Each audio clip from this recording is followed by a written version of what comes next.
Bonjour à tous. Aujourd'hui, nous allons voir la deuxième partie sur la juxtaposition, qui s'intitule La juxtaposition parmi nous. Donc, on fait un petit retour sur le travail de la capsule précédente. On a vu, lors de la dernière capsule, comment un artiste peut organiser son espace de création. Notamment, il y a trois façons précises qu'on peut disposer des éléments dans un espace. Ici, je parle plus précisément d'un espace 2D comme un dessin, mais ça peut être évidemment aussi un espace 3D, comme un bâtiment ou une série de bâtiments, par exemple. On parle, au niveau des trois façons, de l'énumération, la juxtaposition et la superposition. Ce sont là trois façons de disposer les éléments sur un espace de travail.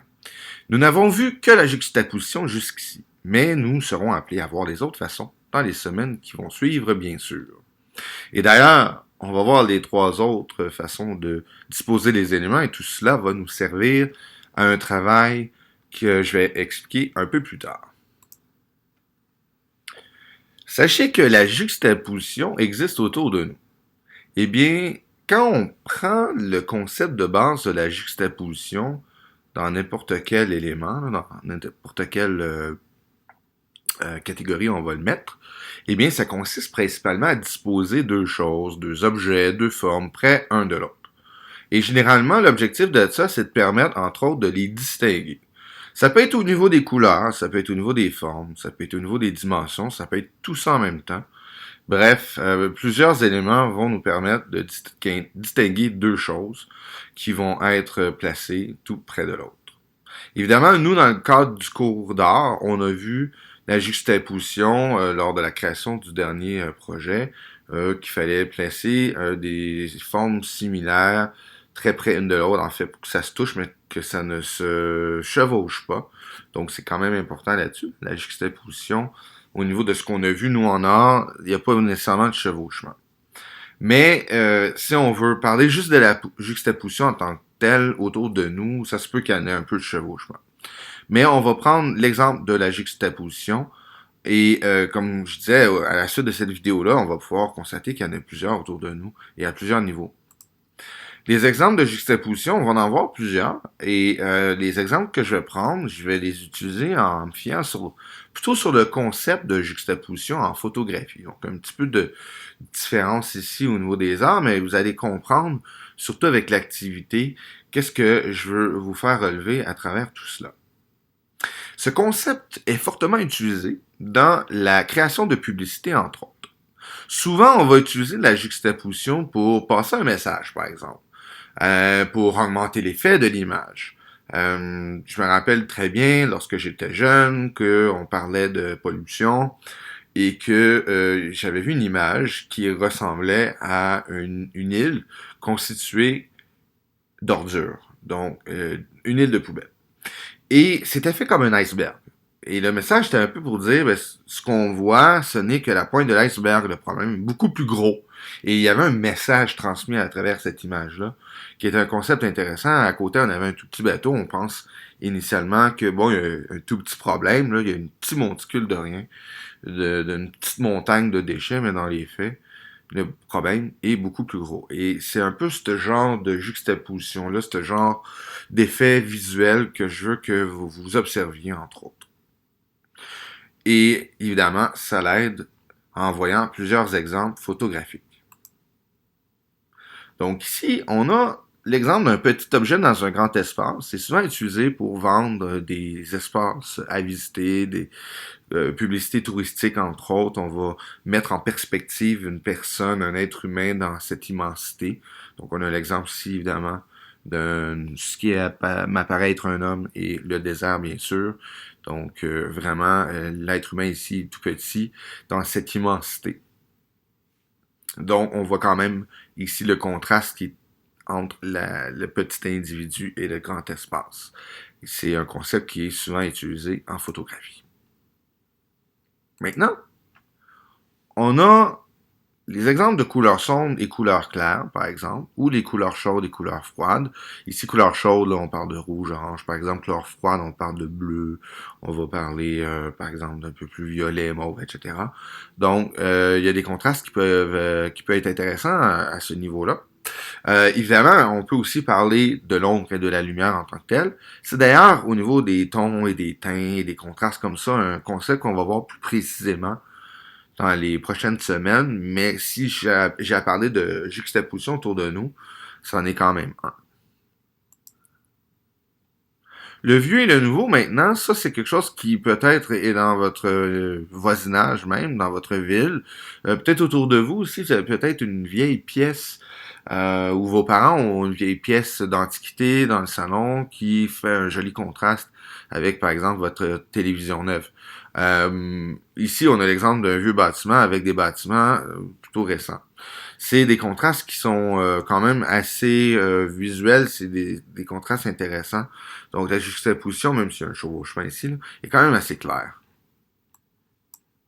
Et celui que je trouve le plus intéressant, personnellement, c'est le petit et le grand. Donc, on a ici un chien et sa balle. On a ici une lampe et une petite lampe. Fait avec des objets simples, mais qui créent un contraste. Donc, bon, évidemment, le chien et la balle, on a un peu l'exemple de le prédateur et la proie, même si c'est juste une petite balle, c'est quand même ce concept-là de jeu à la base. Et à droite, eh bien, on a un petit peu peut-être le message de famille, peut-être, même si c'est des lampes, on a l'impression peut-être que il y a une relation mère-enfant, peut-être, ou parent-enfant, même si ce n'est que des lampes. Et ça, je dis ça tout simplement en regardant la photo et en y allant de ce que j'interprète en voyant la chose. D'où dans le fond, l'idée de créer une juxtaposition en créant ce genre de contraste. Évidemment, il y a d'autres types de contrastes, mais je vous ai donné des exemples précis comme ça pour vous orienter vers l'activité de la semaine. Donc, ce que j'aimerais que vous fassiez, vous prenez une feuille de papier et vous créez une forme de juxtaposition selon ce que on a vu, les exemples que j'ai donnés.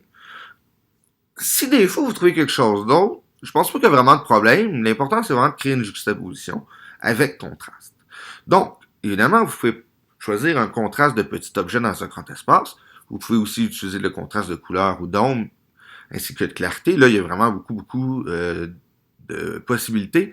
Par contre, c'est quand même pas facile, par exemple, faire l'ombre et la clarté. Je vous conseille fortement à ce moment-là, si vous n'êtes pas trop sûr de votre affaire, d'y aller avec une juxtaposition avec deux formes relativement simples, avec, par exemple, une de couleur chaude, une de couleur froide.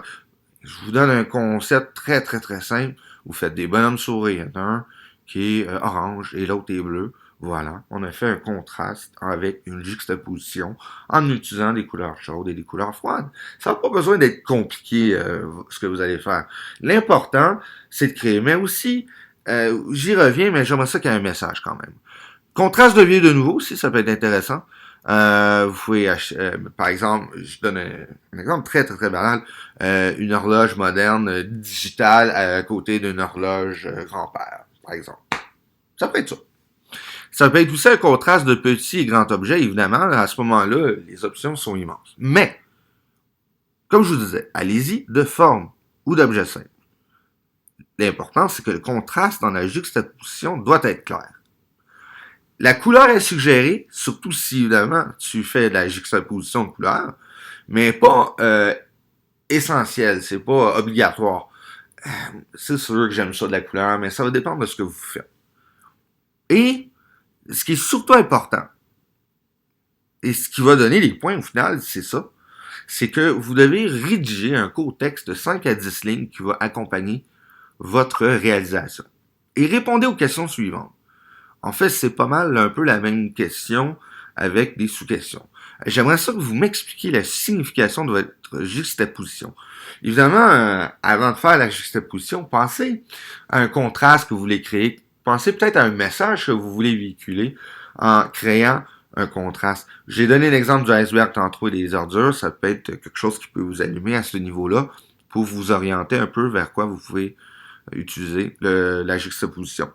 Évidemment, qu'est-ce que vous voulez démontrer dans votre choix? Y a-t-il un message que vous voulez livrer à travers votre œuvre? Ça se peut que ce soit non, mais au minimum, il faut que ça signifie quelque chose. Il faut que vous tentiez de démontrer quelque chose dans votre réalisation.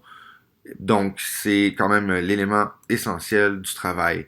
Oui, le dessin est important, mais comme je disais, c'est que je vous demande pas de faire nécessairement quelque chose de très compliqué au niveau du dessin. Je veux que vous réalisez c'est quoi une juxtaposition. Je veux que vous réalisez comment créer des contrastes. Et surtout, je veux que vous appreniez à être capable d'identifier et d'expliquer la signification de ce que vous faites. Suite des activités, évidemment, je veux que vous vous amusiez d'abord et avant tout en faisant tout ça, là.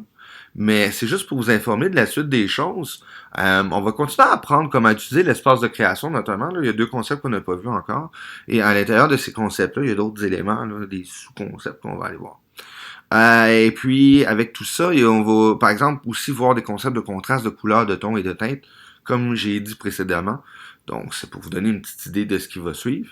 Et ça, ce qui est super important, c'est que tous ces éléments-là vont nous mener vers un travail que je vais donner un petit peu là vers la fin de l'année. J'ai essayé de le donner, ma foi, au début juin pour que ça vous donne assez de temps pour le faire.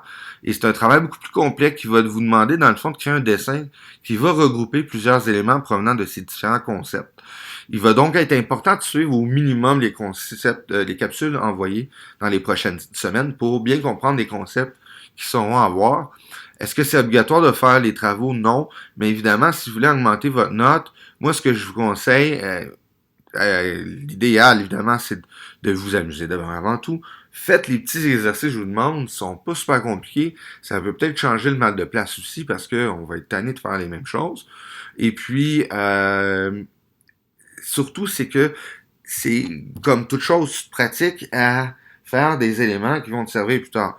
Et là où ça va te servir, c'est de créer le travail que je vais demander. Donc, je vais voir à travers les différents concepts lesquels je vais retenir comme des notes, mais il est évident que si vous voulez augmenter votre note en art plastique, ben suivez les capsules, faites ce qui est demandé. Comme vous allez voir, c'est pas tellement long. Je crois aussi que c'est amusant. Et au final, surtout, c'est que quand on va faire le travail, qui est un peu le travail de fin d'année si on veut, eh bien là, lui, il va être considéré pour bonifier votre note. Je vous rappelle, vous ne pouvez pas perdre des points, vous pouvez juste bonifier vos notes. Donc, inquiétez-vous pas pour ça, même si vous faites rien. C'est pas la fin du monde. Évidemment, c'est souhaité pour plein de raisons. Sur ce, je vous souhaite une belle semaine.